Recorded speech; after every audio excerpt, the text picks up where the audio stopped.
There was never a doubt as to what happened in the early evening of June 6th in London, Ontario. A Muslim Canadian family out for a stroll was killed, allegedly run over by a truck driven by Nathaniel Veltman.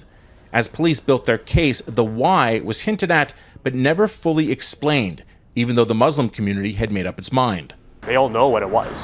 There was no doubt right from the get-go that this was an act of terror. Global News has now learned from multiple sources that police found a large volume of ideological writings in the suspect's truck, home, and computer, which allegedly showed he was heavily influenced by Brenton Tarrant, who live-streamed a portion of his attack on 2 mosques in Christchurch, New Zealand in 2019. Police also found documents allegedly written by Veltman that referenced Tarrant, which may explain why Veltman later became the first person charged under Canada's anti-terrorism laws for an alleged Islamophobic act. I can't keep showing up at funerals and learning afterwards about how they were motivated, how much white supremacist literature did they consume. I don't want to do that anymore, and I know that Canadian Muslims don't want to do that anymore, and that's why it has to stop, it has to change.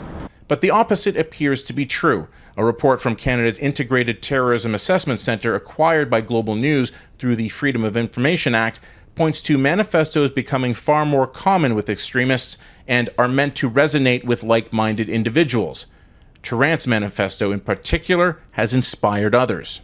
He also laced his manifesto with jokes and irony, things that would appeal to the internet generation, things that are kind of inside jokes in certain chat rooms. And so even while he displayed this incredible level of barbarity, he's still doing it with a wink and a nod to internet culture. And I think that really resonated with the far right. Our call is simple. No more violence. Earlier this week, the National Council of Canadian Muslims released our London Family Act, which would target Islamophobia through education and accountability. They want the Ontario government to act urgently. Mike Drolet, Global News, Toronto.